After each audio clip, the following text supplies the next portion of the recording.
Oke, assalamualaikum warahmatullahi wabarakatuh. Perkenalkan, nama saya Dimas Soeharto. Oke, pada kesempatan kali ini saya akan mempresentasikan tugas besar 2 bahasa Indonesia saya yang berjudul Pengaruh Bahasa Daerah dan Bahasa Asing terhadap Perkembangan Bahasa Indonesia. Nah, di sini saya akan menjelaskan kedudukan bahasa Indonesia, pengaruh bahasa asing dan daerah terhadap bahasa Indonesia, pengaruh bahasa daerah, dampak positif dan negatif adanya bahasa asing dalam perkembangan Indonesia, dan mengatasi agar pengaruh bahasa daerah dan bahasa asing tidak mendominasi perkembangan bahasa Indonesia. Nah, di sini ada bahasa Indonesia. Apa itu bahasa Indonesia? Bahasa Indonesia merupakan bahasa baru yang merupakan rumpun dari bahasa Melayu. Sebagai bahasa baru, tentunya bahasa Indonesia tidak mempunyai kosakata yang cukup banyak. Maka, dari itu, bahasa Indonesia menambah pembendaharaannya dengan banyak menyerap berbagai kosakata dari bahasa asing dan daerah seperti bahasa Arab, Mandarin, Belanda, Portugis, Jawa, dan sebagainya. Menyerap kata dari bahasa lain bukan merupakan sebuah fonema baru. Hal ini disebabkan oleh 3 faktor, yaitu faktor letak geografis yang berdekatan, faktor kekuasaan, dan faktor kebutuhan. Nah, kemudian tujuan dari PPT ini, yaitu tujuan dari penulis ini adalah untuk mengetahui bahasa asing dan daerah apa saja yang telah mempengaruhi pembentukan kata di Indonesia, serta mengetahui apa saja dampak positif dan negatif dari pengaruh bahasa asing dan daerah itu terhadap bahasa Indonesia. Kemudian ada manfaat juga nih dari materi ini. Manfaat dari materi ini yaitu dapat menambah ilmu pengetahuan seputar pengaruh bahasa asing dan daerah terhadap perkembangan bahasa Indonesia sebagai bahan-bahan rujukan yang akan ditujukan sebagai wahana menambahkan wawasan untuk sumber informasi penelitian lebih lanjut dan untuk penilaian mata kuliah bahasa Indonesia. Nah, kedudukan bahasa Indonesia ini sendiri yaitu sebagai bahasa nasional dan bahasa negara. Hal itu bersumber pada akhir ketiga Sumpah Pemuda tahun 1928 yang berbunyi, "Kami putra-putri Indonesia menjunjung bahasa persatuan, bahasa Indonesia." Dan pada Undang-Undang Dasar 1945 yang di dalamnya tercantum pasal khusus yang menyatakan bahwa bahasa negara ialah bahasa Indonesia. Jadi, kedudukan bahasa Indonesia sebagai bahasa negara dikukuhkan dengan berlakunya Undang-Undang Dasar 1945 Bab 15 Pasal 36 dalam Undang-Undang 1945 menegaskan bahwa bahasa negara ialah bahasa Indonesia. Sebagai bahasa negara, fungsi bahasa Indonesia adalah sebagai bahasa resmi kenegaraan, bahasa pengantar dalam dunia pendidikan, bahasa resmi untuk kepentingan perencanaan pembangunan nasional, dan sebagai alat pengembangan kebudayaan, ilmu pengetahuan, dan teknologi. Nah, di sini ada pengaruh bahasa asing dan daerah terhadap bahasa Indonesia.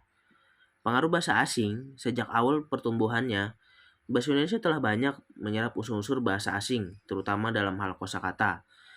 Masuknya bangsa asing sejak ratusan tahun yang lalu dan perkembangan zaman yang terus berlangsung sehingga saat ini adalah beberapa faktor mengapa bahasa asing sangat berpengaruh dalam pembentukan kata Indonesia. Seiring perkembangan zaman, bahasa asing juga telah menjadi bahasa yang diajarkan di sekolah dari jenjang SD sampai SMA.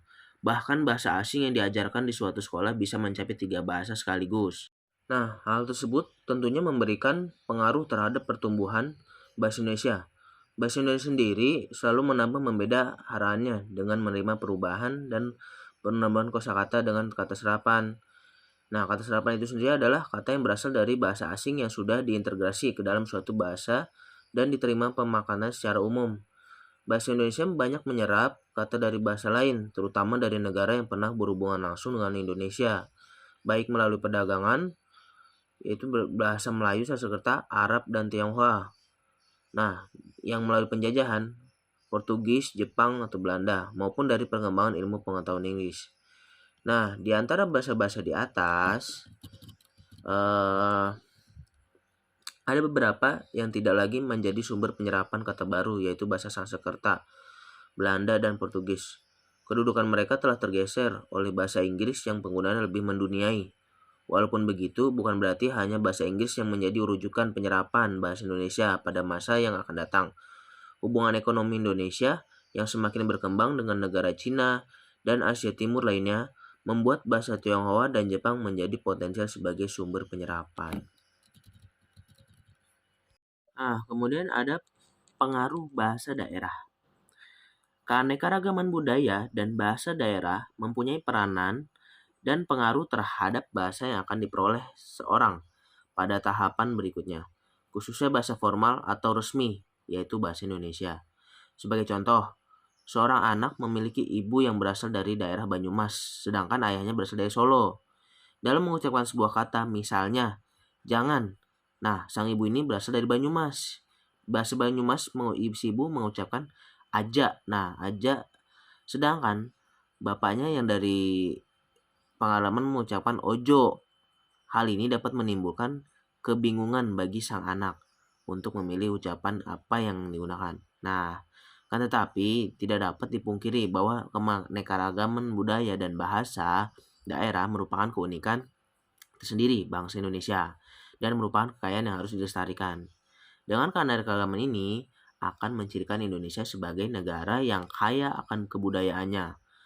Berbeda dengan bahasa tiap-tiap daerah, menandakan identitas dan ciri khas masing-masing daerah. Masyarakat yang merantau ke ibu kota Jakarta mungkin lebih senang berkomunikasi dengan menggunakan bahasa daerah dengan orang berasal dari daerah yang sama. Salah satunya dikarenakan agar menambah keakraban di antara mereka.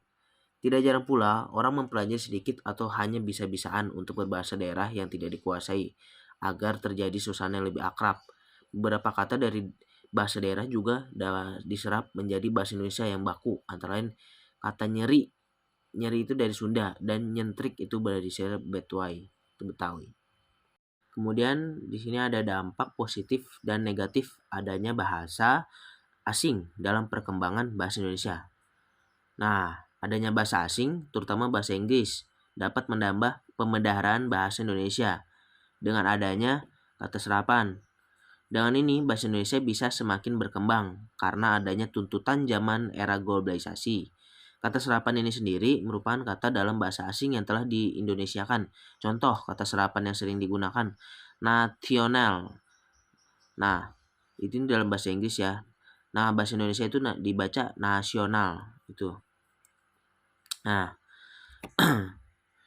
kemudian jadi terlihat bahasa Indonesia akan semakin kaya dengan adanya kata-kata baru yang berasal dari bahasa asing.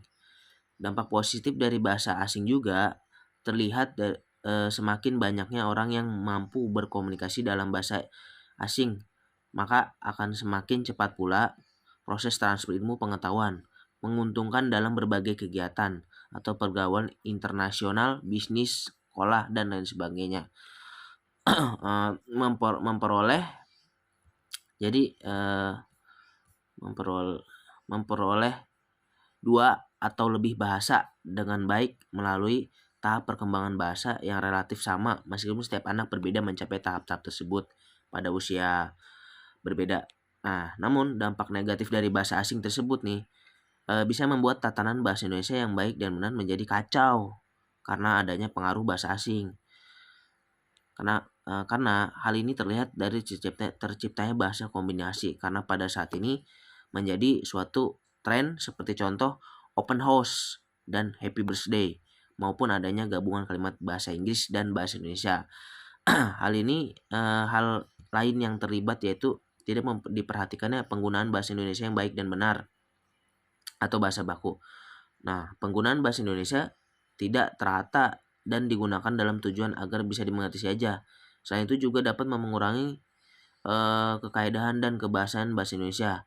Rakyat Indonesia jadi semakin lama kelamaan akan lupa bahwa bahasa Indonesia merupakan bahasa persatuan maupun menentukan semangat nasionalisme dan sikap hingga pada dan budaya tersendiri menurunkan derajat bahasa Indonesia.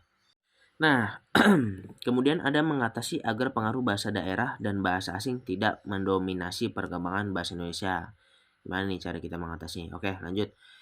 Di era globalisasi seperti sekarang ini, jati diri bahasa Indonesia perlu dibina dan dimasyarakatkan oleh setiap warga negara Indonesia. Mengapa hal ini diperlukan? Agar bangsa Indonesia tidak terbawa oleh arus dan berpengaruh budaya asing yang sangat jelas tidak sesuai dengan bahasa dan budaya Indonesia. Pengaruh alat komunikasi yang begitu canggih dihadapi dengan mempertahankan jati diri bangsa Indonesia, termasuk jati diri bahasa Indonesia. sudah pasti karena masyarakat eh, tentang kedisiplinan berbahasa Indonesia, yaitu pematuhan aturan yang berlaku. Dengan kata lain, pemakaian bahasa Indonesia ini yang disiplin adalah pemakaian yang patuh terhadap semua kaidah dan pedoman pemakaian bahasa Indonesia. Nah, di sini kita sebagai kalangan muda harusnya menumbuhkan dan membina sikap positif terhadap bahasa Indonesia itu sendiri. Setiap sikap kesetiaan berbahasa Indonesia terungkap jika kita lebih suka memakai bahasa Indonesia daripada bahasa asing dan bersedia menjaga agar pengaruh asing tidak terlalu berlebihan. Sikap berbahasa Indonesia terungkap melalui kesadaran bahwa bahasa Indonesia pun mampu mengungkapkan konsep yang rumit secara cermat dan dapat mengungkapkan isi hati yang sehalus-halusnya. Yang perlu dipahami adalah sikap positif terhadap bahasa Indonesia ini tidak sikap berbahasa yang tertutup ya. Nah, di era globalisasi merupakan tantangan bagi bahasa Indonesia untuk dapat mempertahankan di tengah-tengah pergaulan antara bangsa yang sangat rumit. Oleh karena itu, bahasa Indonesia harus menyiapkan diri dengan baik dan penuh perhitungan. Salah satunya hal yang berkaitan masalah jati bangsa yang diperlihatkan melalui di bahasa, yaitu dan ini merupakan tugas utama dari kalangan muda nih. Bahasa ini dikarenakan mereka lah yang menjadi acuan pemimpin bangsa Indonesia di masa depan. Dengan masyarakat yang lebih mementingkan bahasa asing, maka bahasa Indonesia atau bahasa daerah akan lebih dikesamping.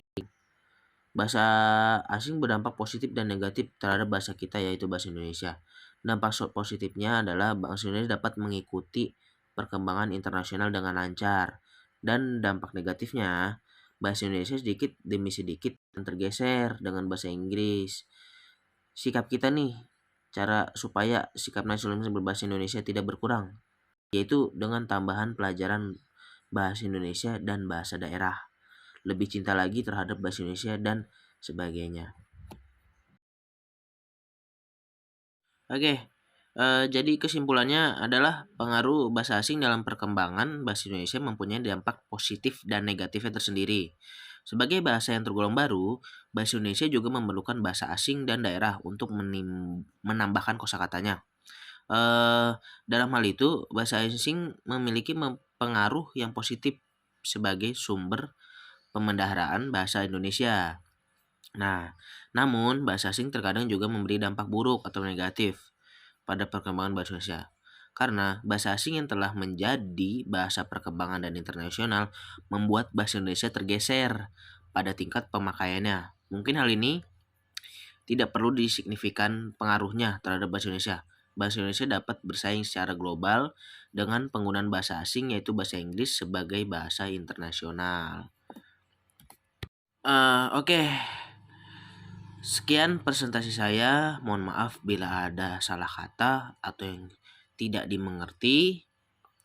Sekian. Wassalamualaikum warahmatullahi wabarakatuh. Terima kasih.